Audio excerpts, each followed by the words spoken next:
Hello friends, मैं अभी मौर्य आप लोगों का एक बार पुनः स्वागत करता हूं अपने इस YouTube फैमिली में।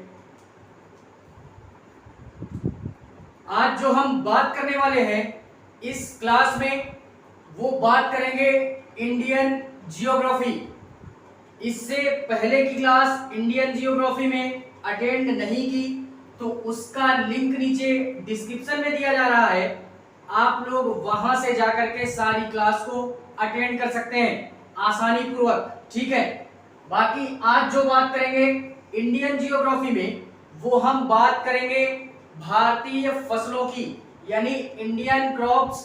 जो भी हम बात कर रहे थे इसके पहले की क्लास अटेंड कर लेना, उसके बाद आकर के इस क्लास में अपना माहौल गर्म करना। ठीक है, बाकी जो बात करेंगे वो इसी भारतीय फसलों में हम अपनी क्लास को स्टार्ट करते हैं। ठीक है, देखते हैं इसी इंडियन जियोग्राफी में जो भी हमारी इंडियन क्रॉप्स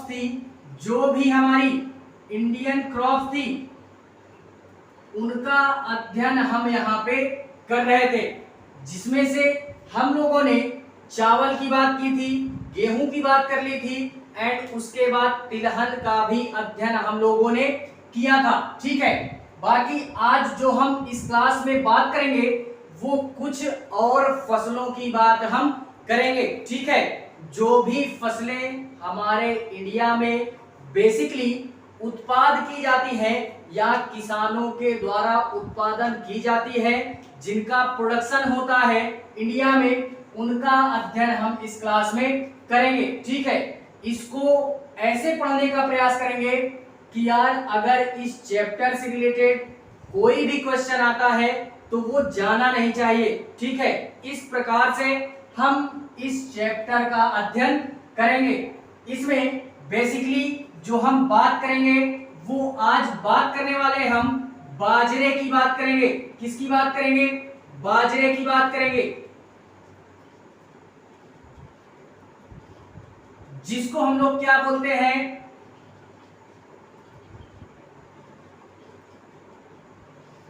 के नाम से भी जानते हैं। सबसे पहली बात, बाजरा होता क्या है? तो यार आप भी अगर गांव साइड से बिलोंग कर रहे होगे तो जाहिर सी बात है बाजरा वगैरह बड़ा यार देखने के लिए मिलता है। ये एक प्रकार की क्या होती है? यह एक प्रकार की सबसे पहली बात खरीफ फसल होती है। क्या होती है? यह फसल जो होती है क्या होती है? बाजरे की फसल। सबसे पहली बात ये देखते हैं कि ये मोटे अनाजों में इसकी गिनती होती है। बाजरे की जो फसल होती है, बाजरे की जो फसल होती है, बाजरे की जो फसल होती है वो क्या होती है? मोटे अनाजों वाली होती है। मोटे अनाजों वाली फसल होती है। क्या होती है? मोटे अनाजों वाली फसल होती है।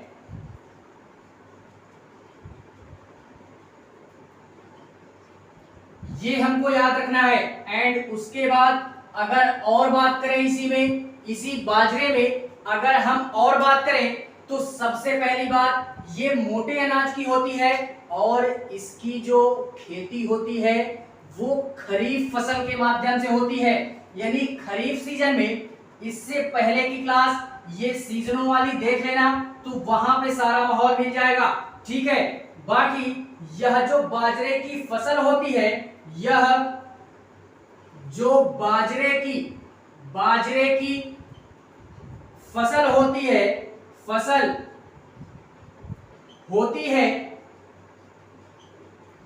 वह क्या होती है? खरीफ फसल होती है। यह एक प्रकार की खरीफ फसल होती है। खरीफ फसल होती है, ये हमको याद रखना है। एंड खरीफ के साथ साथ मूलतः यह खरीफ होती है, लेकिन अगर साउथ इंडिया साइड में चले जाएंगे, कहां पे, साउथ इंडिया साइड में, तो वहां पे भी यह दोनों तरीके से होती है। साउथ इंडिया साइड में, साउथ इंडिया साइड में, साउथ इंडिया साइड में, साउथ इंडिया साइड में क्या होती है, बोथ फसल होती है, बोथ क्रॉप्स ऑफ दी क्या,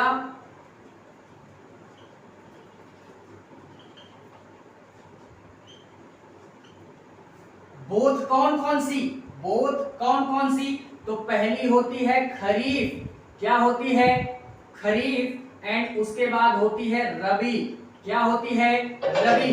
इन दोनों ऋतुओं में या इन दोनों सीजनों में क्या होती है, साउथ इंडिया साइड में यार हमारे बाजरे की खेती देखने के लिए मिल जाती है। तो इस तथ्य को भी हमको क्या करना है, याद रखना है बाजरे से रिलेटेड कि साउथ इंडिया साइड में खरीफ और रबी दोनों प्रकार की फसलें हमारी क्या होती हैं, यानी दोनों सीजनों में इस बाजरे की खेती हमारे साउथ इंडिया के लोग बड़े बेहतरीन रूप से इसका उत्पादन या प्रोडक्शन करते हैं। ठीक है, बाकी इसके अलावा और बात करें तो इसमें हम ये बात करते हैं कि ये जो बाजरे की खेती होती है, ये इसकी पैदावार के लिए टेम्परेचर कितना होना चाहिए। तो सबसे इंपॉर्टेंट बात, अगर बाजरे का उत्पादन करना है हमें या प्रोडक्शन करना है, तो सबसे बड़ी बात इसका जो टेम्परेचर होता है वो क्या होना चाहिए। जो भी हमारा क्लाइमेट में या एटमॉस्फेयर में हमारा जो भी टेम्परेचर होता है बाजरे की फसल के लिए, इसको मेटते हैं पहले।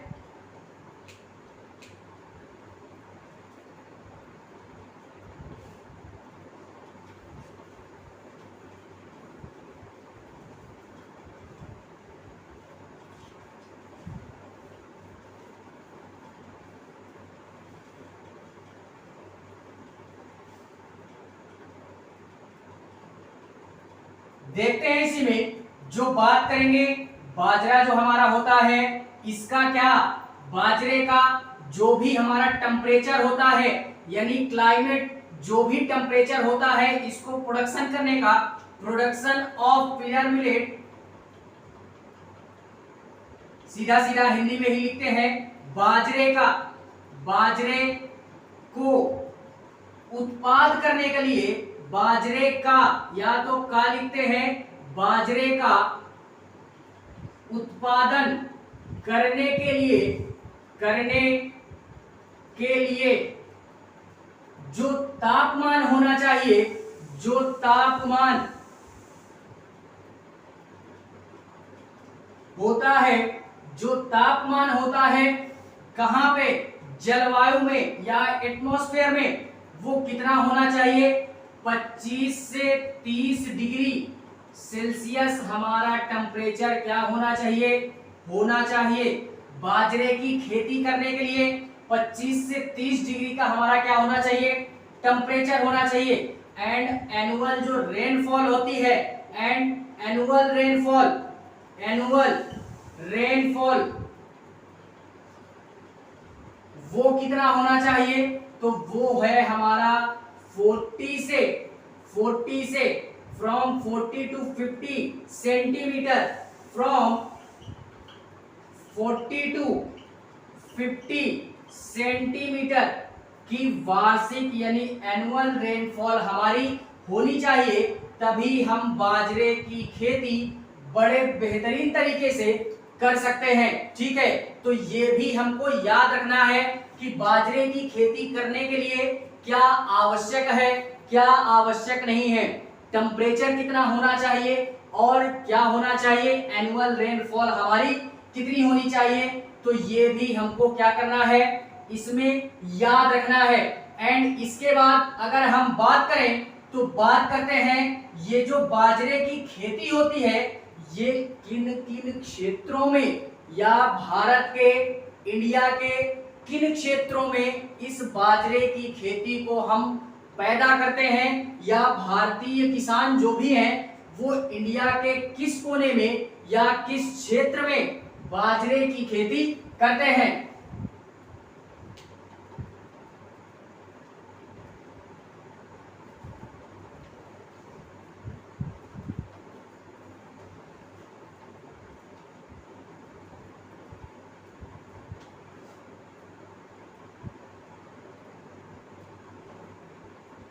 देखते हैं इसी में कि बाजरे की खेती करने के लिए बाजरे की खेती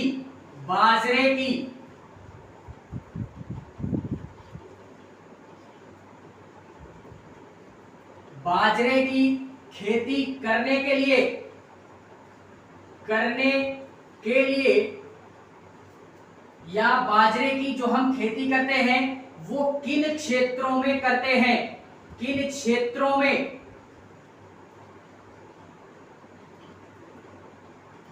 इसकी पैदावार होती है, इसकी पैदावार होती है, इसकी पैदावार होती है। तो सबसे पहली बात हमको क्या करना है, सबसे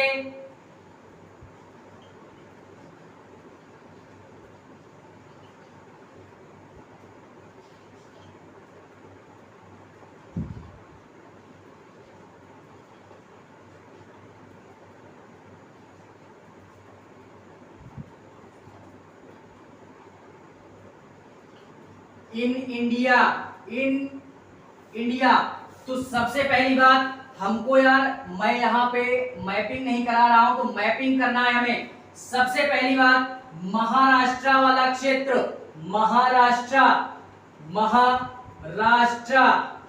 महाराष्ट्र के बाद हमारा क्या आता है, राजस्थान, महाराष्ट्र, राजस्थान, हरियाणा,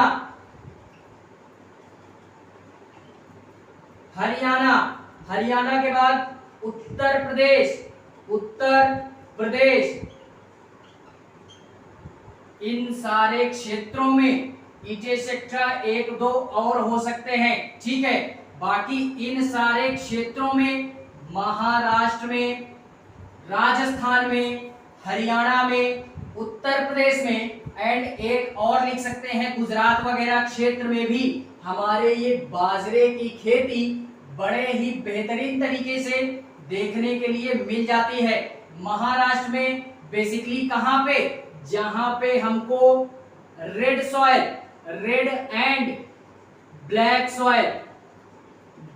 सॉइल देखने के लिए जहां पे मिलती है, या ये मिट्टी जहां पे हमको मिलेगी वहां पे उन क्षेत्रों में हमको ये बाजरे की खेती देखने के लिए मिल जाती है। उत्तर प्रदेश में भी हमारी कुछ जगहों पर, उत्तर प्रदेश में भी हमारी रेड सॉइल एंड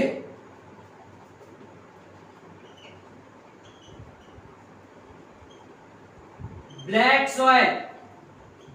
सॉइल देखने के लिए क्या होती है, मिल जाती है, ठीक है।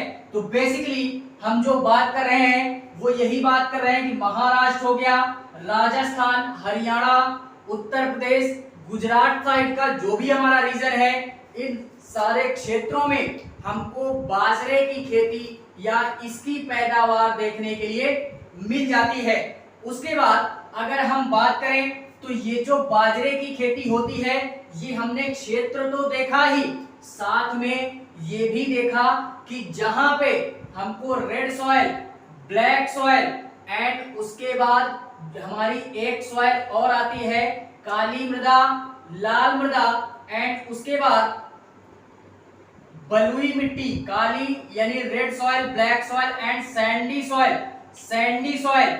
यहां पे भी हमको इन तीनों क्षेत्रों में ये भी याद रखना कि इन क्षेत्रों के साथ साथ रेड सॉइल, ब्लैक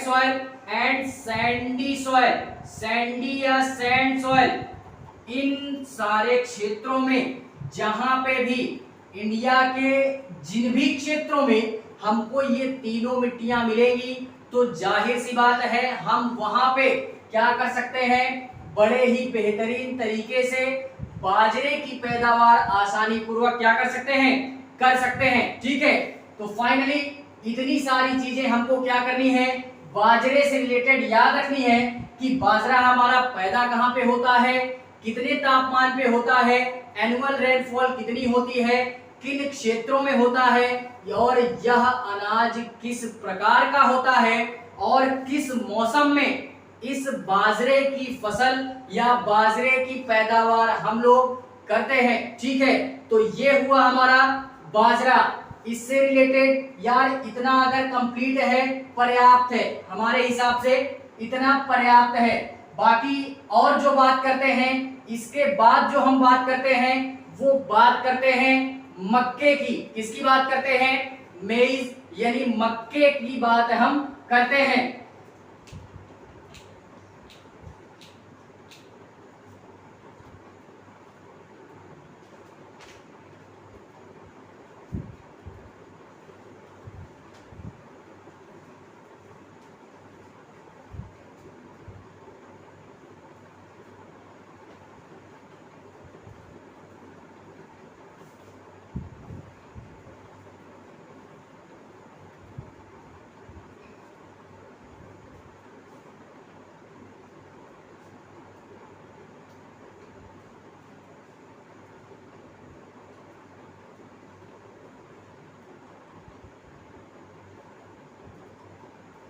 देखते हैं इसके बाद इसी में मेज की बात करेंगे। मेज की बात हम करेंगे, मेज यानी मक्के की बात करेंगे। इसी में मक्का,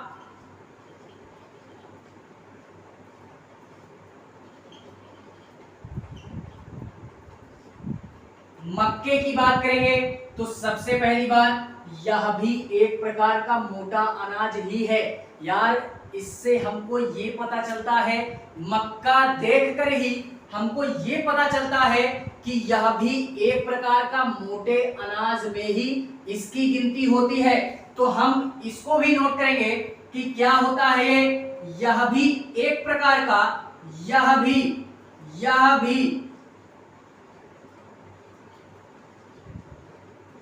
एक प्रकार का मोटा अनाज होता है। क्या होता है, मोटा अनाज। होता है।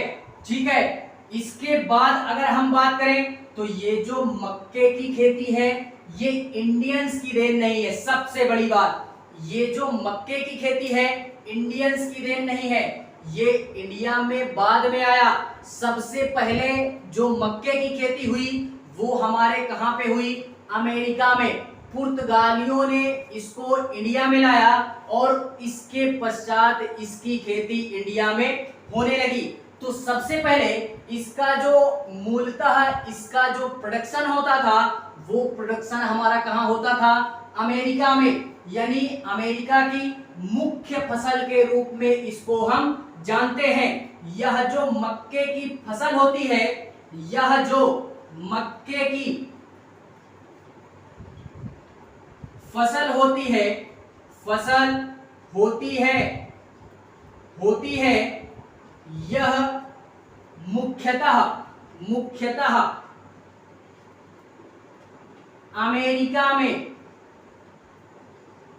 अमेरिका की देन है, अमेरिका की देन है। या होती है, क्या होती है, होती है। और यह पहले अमेरिका में बेसिकली होता था, लेकिन यहां से आने वाले पुर्तगालियों ने, यानी पुर्तगालियों के माध्यम से, पुर्तगालियों के माध्यम से यह या इसकी खेती इंडिया में यानी भारत में होने लगती है, भारत में होने लगती है या होती है। सबसे बड़ी बात, इससे पहले यह इंडिया में इसकी पैदावार नहीं होती थी। यह पुर्तगालियों के माध्यम से इंडिया में आया और पुर्तगालियों के माध्यम से इंडिया में आने के पश्चात ही इसकी खेती इंडिया में होने लगती है और तभी से इसकी खेती हमारे इंडियंस जो भी फार्मर्स हैं वो यार मक्के की खेती क्या करने लगते हैं, बेसिकली करने लगते हैं। अगर इसी में और बात करें तो जो भी हमारा टेम्परेचर होता है, इसका जो तापमान होता है या इसकी पैदावार के लिए, इसकी इस फसल की पैदावार के लिए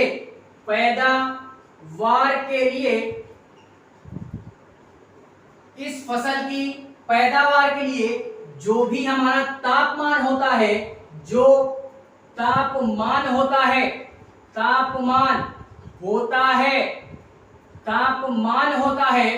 वो हमारा कितना होता है, वो हमारा 21 से लेकर के 27 डिग्री सेल्सियस तक का होना चाहिए। सबसे बड़ी बात कितना होना चाहिए, 21 से लेकर के 27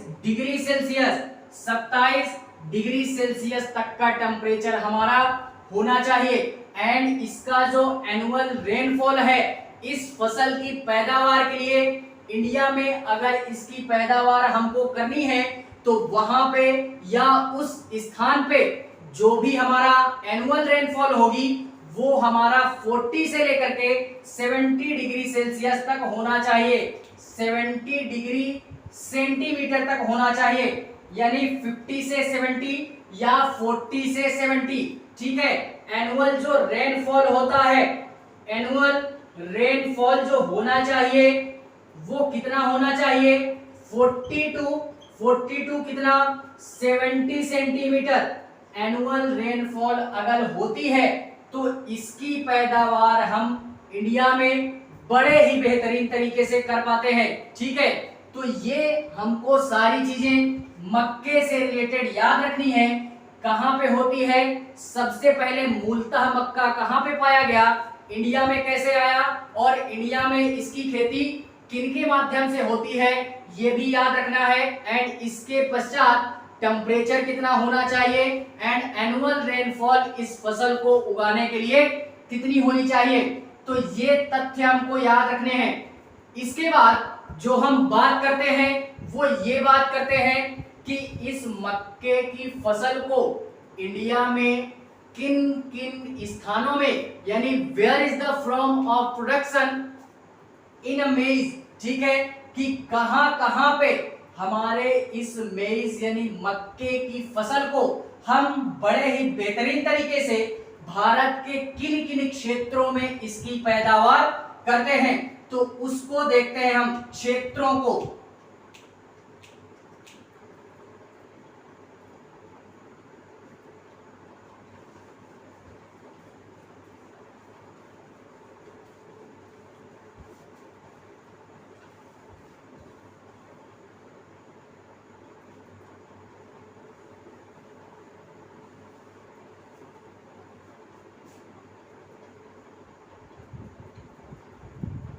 मक्का यानी मेज की फसल देखते हैं हम कि इसका प्रोडक्शन कहां पे होता है।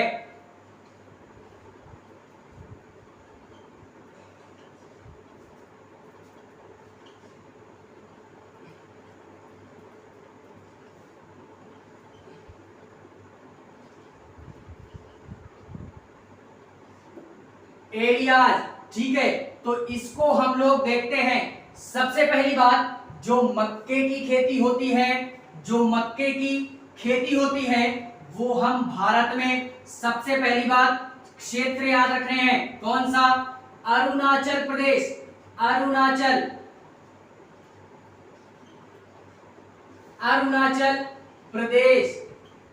प्रदेश के बाद आसाम हो गया, आसाम के बाद कौन सा हो गया, आसाम के बाद हम लोग बिहार लिखते हैं, बिहार, छत्तीसगढ़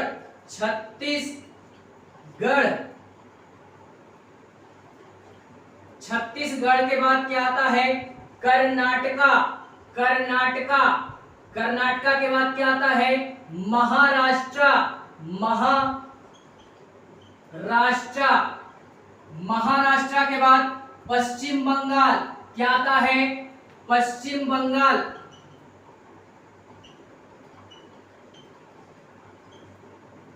पश्चिम बंगाल, पश्चिम बंगाल के पश्चात क्या आता है?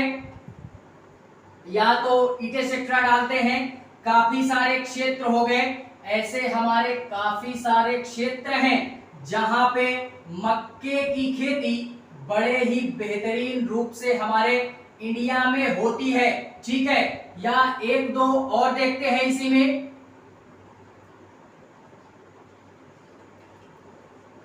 गुजरात,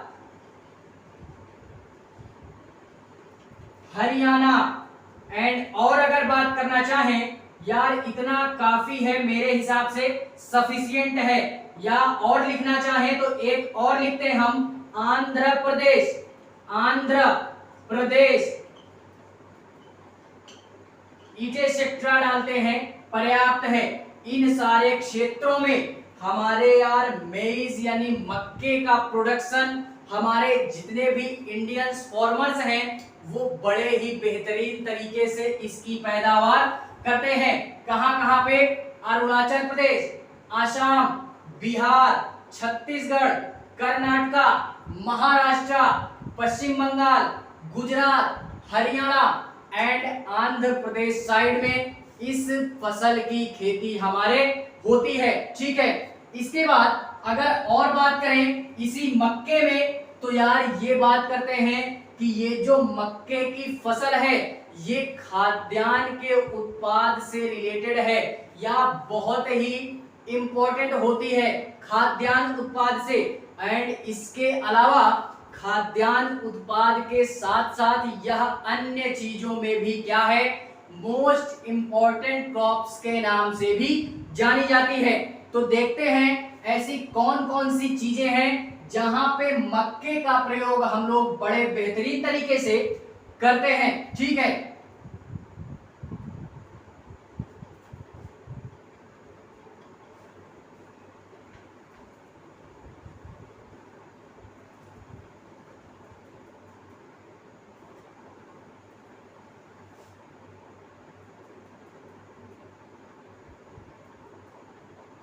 देखते हैं यार इसी में जो बात करते हैं वो मक्के की जो हमारी फसल होती है, मक्के की जो फसल होती है यह किन प्रयोगों में लाई जाती है, यानी यूजेस ऑफ अ मेज। यूजेस मेज के क्या है? यूजेस।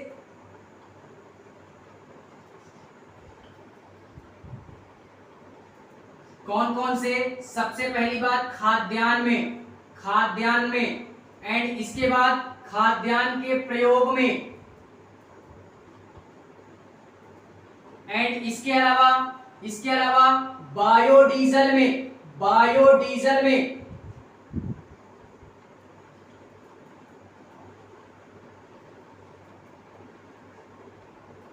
बायोडीजल में, बायोडीजल के बाद ग्लूकोज में, ग्लूकोज में, एंड ग्लूकोज के बाद हम लोग इसका प्रयोग किसमें करते हैं? इसका प्रयोग हम लोग एल्कोहलिक पेयजल के रूप में भी करते हैं। किसमें करते हैं?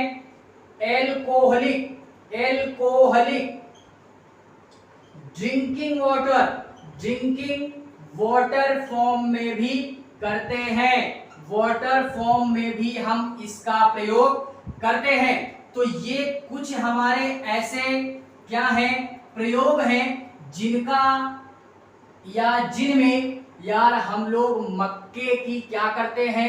प्रयोग करके इन सारे चीजों का हम क्या करते हैं? इन सारी चीजों का प्रयोग करते हैं। बायोडीजल में हम मक्के का प्रयोग करते हैं, ग्लूकोज में करते हैं, खाद्यान्न में करते हैं, एंड खाद्यान्न के बाद एल्कोहलिक पेयजल में भी इसका प्रयोग किया जाता है, ठीक है। और इसके पश्चात हम अगर और बात करें तो मक्के की हमारी कुछ जीन्स हैं। क्या हैं? जीन्स हैं। उन जीन्सों को भी हम देखते हैं, यानी जीन्स ऑफ मेज। यार हम मक्के की कुछ प्रजातियां देखते हैं कि मक्के की कौन कौन सी प्रमुख रूप से हमारी प्रजातियां हैं जो कि हमारे इंडिया में उन सारे प्रजातियों का प्रयोग करके इंडियन फार्मर्स जो भी हैं हमारे, इसकी पैदावार बहुत ही बेहतरीन ढंग से करते हैं। ठीक है, तो देखते हैं इसके जो जीन्स हैं हमारे,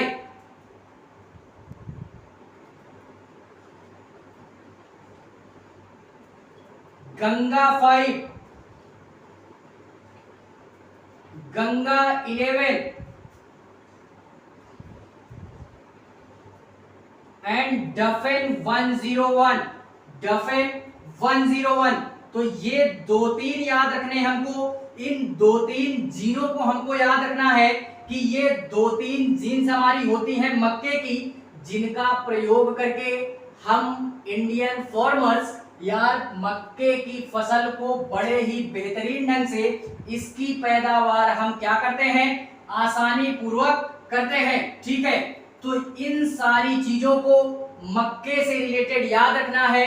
पैदावार कहाँ पे होती है, जीन कौन कौन से होते हैं, किन सारी चीजों में इनका प्रयोग होता है, टेम्परेचर क्या होता है, एंड एनुअल रेनफॉल क्या होती है, एंड मेज हमारा क्या होता है, कैसे प्राप्त हुआ, इंडिया में कैसे आता है, और इंडिया में ले करके कौन आता है। तो इतनी सारी चीजें हम मक्के से रिलेटेड याद रखेंगे। ठीक है, बाकी इसके बाद जो हम बात करते हैं वो बात करते हैं जौ की, जिसको हम लोग क्या बोलते हैं, बार्ले के नाम से भी जानते हैं। तो ये जो जौ की खेती होती है ये यार कैसे होती है, सबसे पहली बार कहाँ हुई, इस जौ के बारे में भी थोड़ा बहुत अध्ययन हम इस क्लास में करते हैं। ठीक है,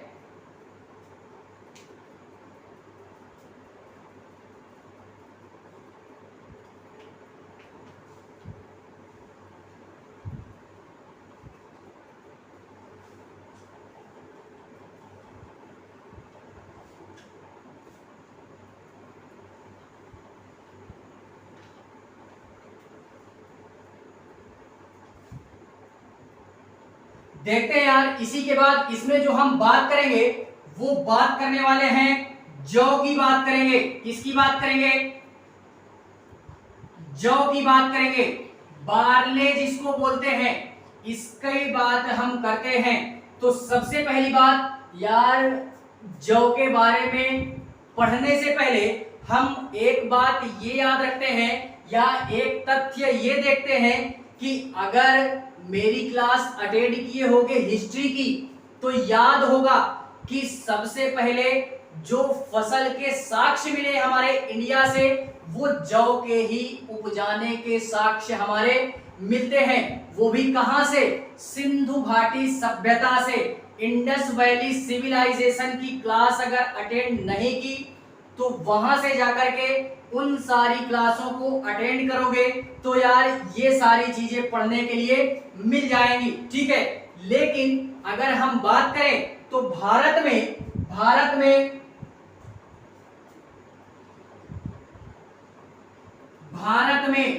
सबसे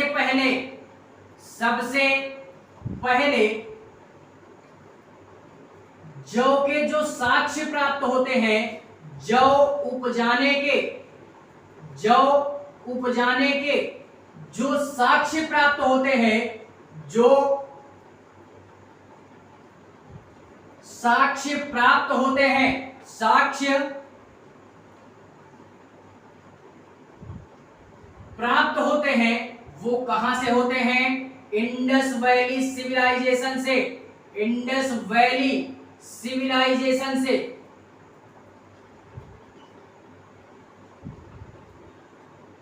सबसे पहली बार हमको साक्ष्य हमारा यहीं से प्राप्त होता है, जौ के।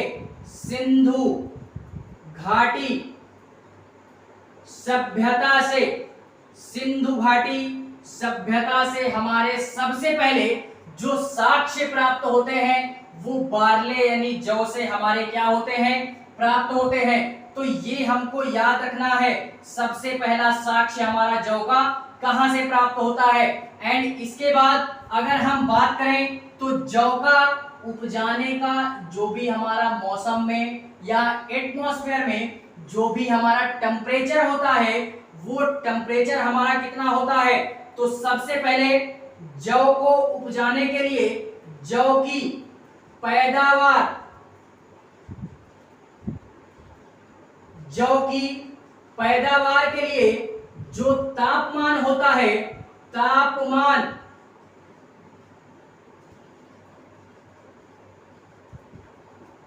तापमान होता है, वो हमारा क्या होता है, तापमान कितना होना चाहिए,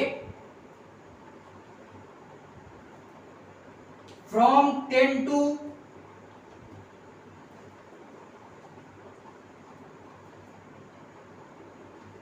12, फ्रॉम 10 to 12 डिग्री सेल्सियस, 10 से 12 डिग्री सेल्सियस का हमारा टेम्परेचर होना चाहिए। एंड एनुअल जो रेनफॉल होती है, एनुअल रेनफॉल जो होती है वो कितनी होती है, वो 72 या फ्रॉम 72 कितना 90 सेंटीमीटर एनुअल रेनफॉल हमारी होनी चाहिए। तभी हम इस जौ की खेती क्या करते हैं, बड़े ही बेहतरीन रूप से कर पाते हैं या बड़े ही बेहतरीन ढंग से कर पाते हैं। ठीक है, और इसी में अगर बात करें गेहूं की, जौ की, ये सारी की सारी हमारी क्या है, खरीफ फसलें हैं। क्या है, खरीफ फसलें हैं। इसमें ये भी नोट करना है कि ये जो जौ वगैरह है ना, ये बारले हमारी क्या है मेरे भाई, बारले ये क्या है, हमारी खरीफ फसल है, खरीफ फसल है। लेकिन यह कई क्षेत्रों में खरीफ और क्या रबी दोनों ही रूपों में हमारी इनकी या दोनों ही मौसमों में इसकी खेती हमारे होती है।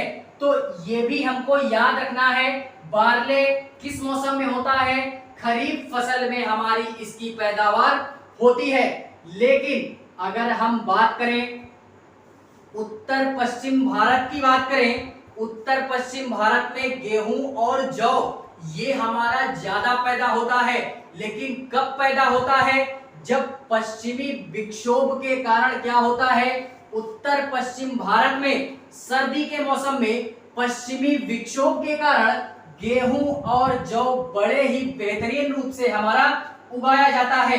तो इस तथ्य को भी हम नोट करते हैं।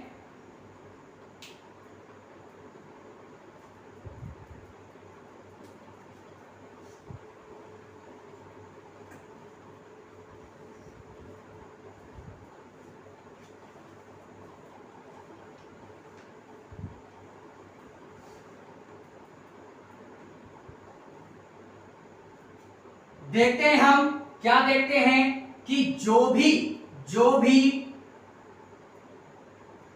यानी उत्तर पश्चिम भारत में गेहूं और जौ की फसल उपजाने के लिए सर्दियों के मौसम में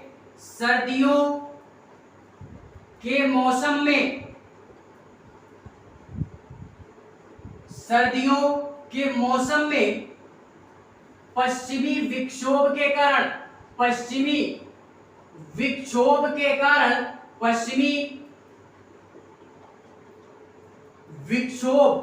के कारण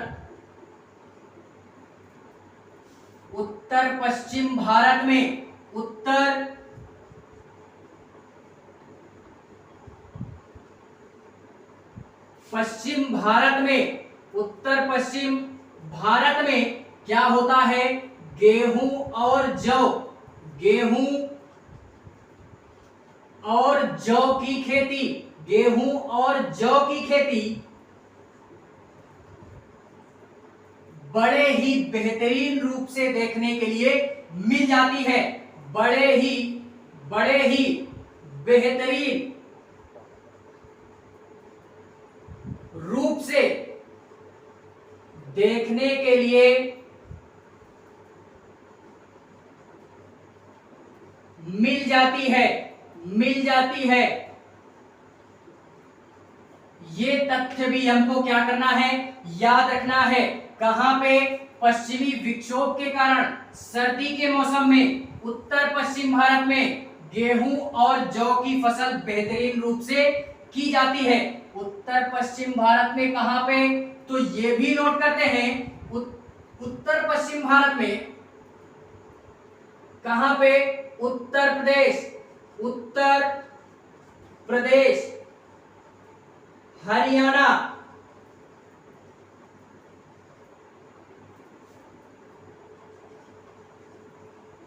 राजस्थान,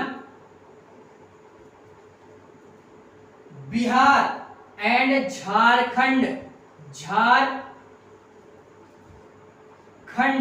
इन सारे क्षेत्रों में, इन सारे उत्तरवर्ती क्षेत्रों में हमारे ये बार्ले यानी जौ की खेती हमारे देखने के लिए मिल जाती है। ठीक है, तो फाइनली इतनी सारी चीजें हमको यार जौ से रिलेटेड याद रखनी है कि जौ हमारा कितने टेम्परेचर में होता है, एनुअल रेनफॉल कितनी होती है एंड किन किन क्षेत्रों में हमारे इसकी पैदावार की जाती है, ये भी याद रखना है। और ये जो बार्ले हमारा होता है, ये बार्ले हमारा क्या होता है, ये कौन से मौसम में या किस मौसम में बार्ले की प्रोडक्शन हमारे इंडिया के किसान जो भी हैं वो कब करते हैं, ये तथ्य भी हमको क्या करना है, याद रखना है।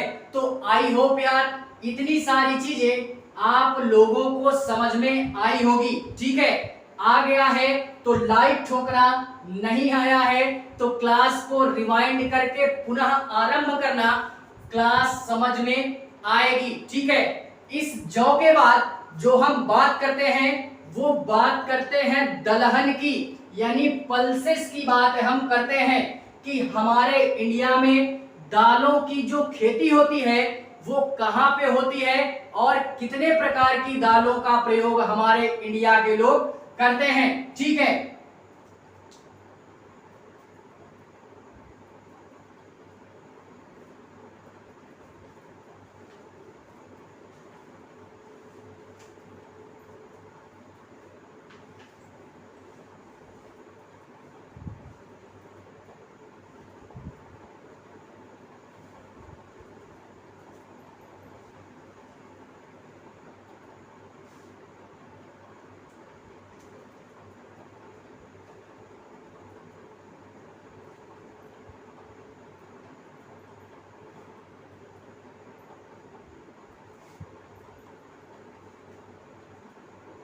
पल्सेस की बात करते हैं, पल्सेस यानी दलहन की बात करते हैं,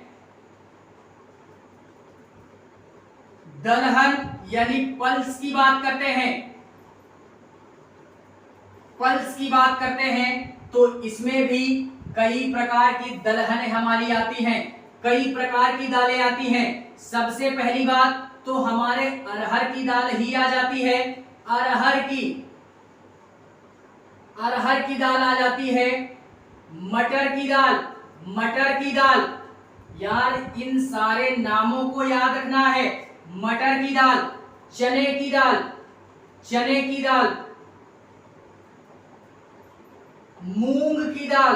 मूंग की, एक हमारा यार खेसारिया होता है, खेसारी की दाल, खेसारी,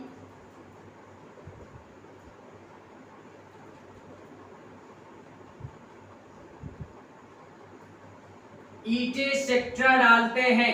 यार इस प्रकार की ऐसी बहुत सारी दालें हैं जिनका प्रयोग हम लोग इस दलहन के माध्यम से करते हैं और इसमें पढ़ने का प्रयास भी करते हैं। ठीक है, तो सबसे पहले इसमें जो हम अध्ययन करते हैं वो अरहर की दाल का अध्ययन करते हैं। तो सबसे पहली बात जो अध्ययन करेंगे अरहर की दाल का अध्ययन हम करते हैं। ठीक है,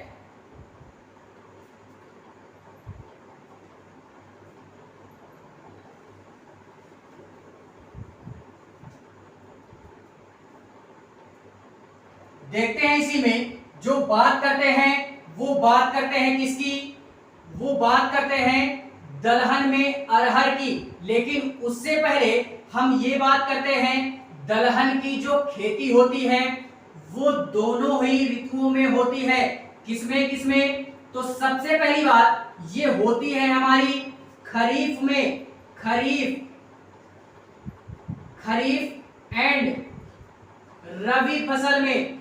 ये दोनों ही ऋतुओं में हमारी ये अरहर की पैदावार होती है, ये याद रखना है। एंड अब इसमें अगर बात करें तो अरहर में अगर हम लोग बात करें,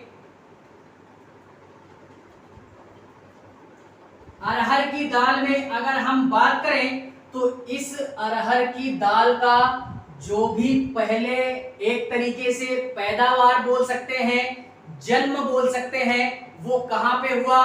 तो सबसे पहली बार जो अरहर की दाल की पैदावार हुई या अरहर की दाल का जन्म हुआ वो अफ्रीका में हुआ। कहां पे?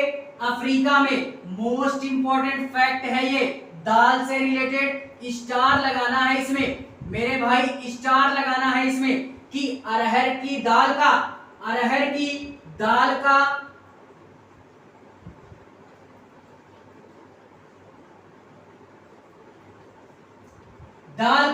सबसे पहले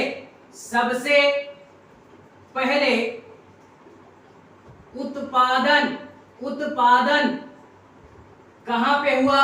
अफ्रीका में। कहां पे?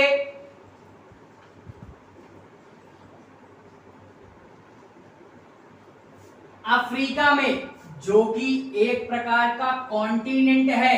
क्या है ये? एक प्रकार का अफ्रीका एक प्रकार का कॉन्टिनेंट है। क्या है? कॉन्टिनेंट है। ये भी हमको याद रखना है। अफ्रीका एक प्रकार का क्या है?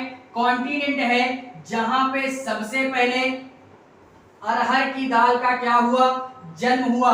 उसके पश्चात हमारे ये इंडिया में आई और इंडिया में इसकी पैदावार होने लगी। इसके बाद जो अरहर की दाल है इसको हम लोग तुअर नाम से भी जानते हैं।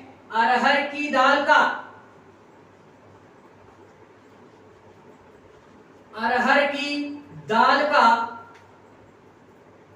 अन्य क्या नाम है? अन्य नाम तुअर की दाल।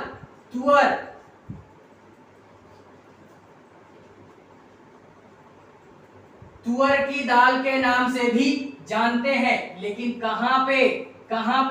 महाराष्ट्र और मध्य प्रदेश साइड में। महाराष्ट्र एंड मध्य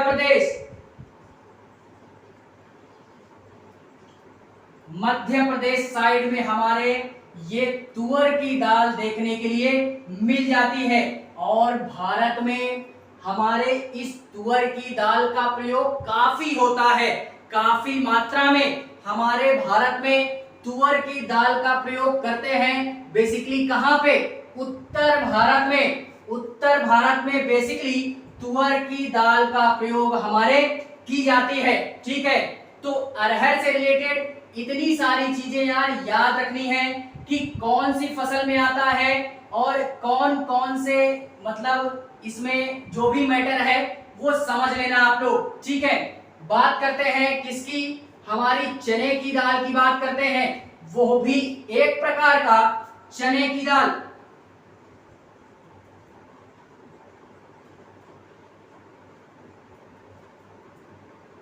चने की दाल यह भी एक प्रकार की दाल ही होती है।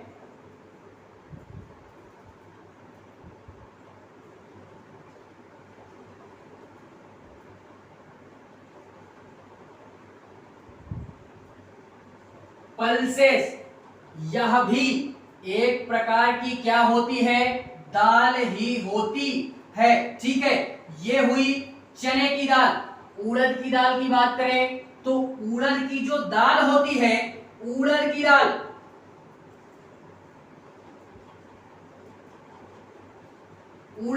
की बात करें तो इसको हम लोग बीन्स नाम से भी जानते हैं। इसको हम लोग बीन्स नाम से नाम से भी जानते हैं, बीन्स नाम से भी जानते हैं। बीन्स नाम के साथ साथ इसको ग्रीन पल्स के नाम से भी जानते हैं। तो ये भी याद रखना है कि इस उड़द की दाल को हम ग्रीन पल्स के नाम से भी जानते हैं। यहां पे लिख लेते हैं, इसको हम लोग यहां पे लिखते हैं कि इसको हम लोग ग्रीन पल्स के नाम से भी जानते हैं। तो ये हुई हमारी उड़द की दाल। तो फाइनली अरहर की दाल, चने की दाल, उड़द की दाल, इतनी सारी दालें हमको समझ में आई होंगी। ठीक है, इसके बाद जो हम बात करते हैं वो मटर की दाल एंड मटर के साथ साथ जो भी खेसारी वगैरह है इसकी बात हम करते हैं। ठीक है,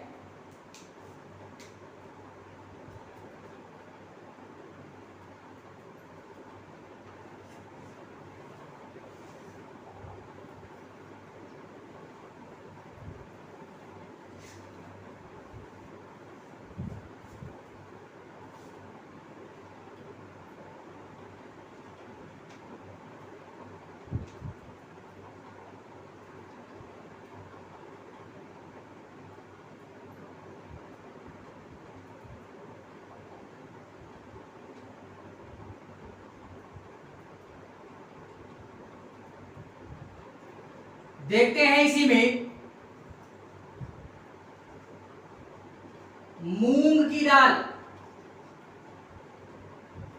मटर की दाल, उड़द दाल,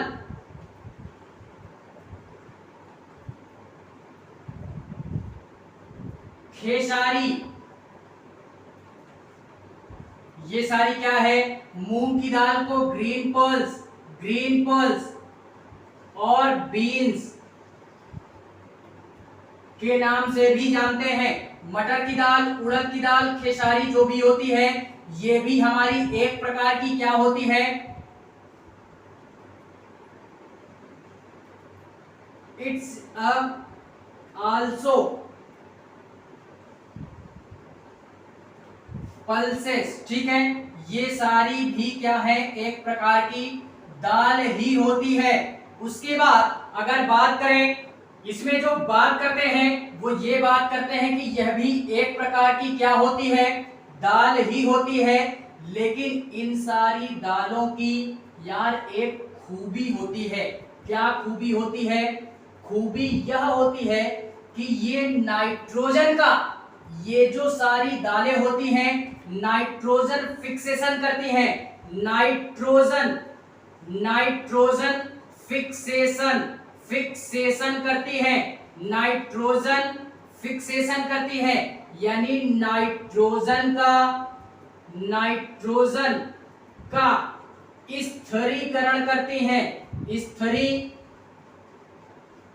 करती है। अब ये नाइट्रोजन का स्थिरीकरण क्या है? बोलो मेरे शेरों कि ये नाइट्रोजन का स्थिरीकरण हमारे क्या होता है? तो यार ध्यान से सुनना कि क्या होता है।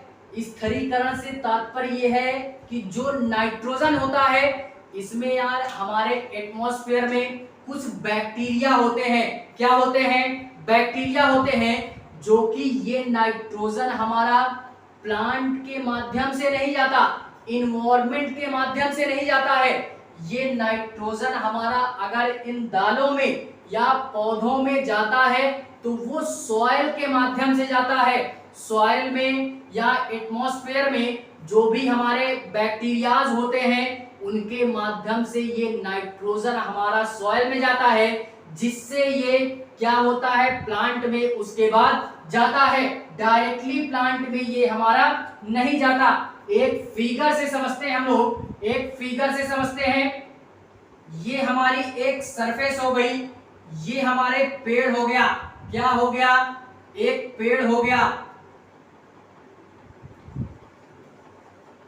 अगर इसी में बात करें तो जो भी हमारा नाइट्रोजन होता है ना, ये जो नाइट्रोजन होता है ये यार डायरेक्टली ऐसे नहीं जाता है, ये कुछ बैक्टीरियाओं के माध्यम से ये नाइट्रोजन हमारा सॉइल में जाता है और इन सॉइल के माध्यम से रूट्स के जरिए ये हमारे प्लांट में क्या होता है या ट्रांसफर हो जाता है। इसी को हम लोग क्या बोलते हैं, नाइट्रोजन फिक्सेशन के नाम से भी जानते हैं।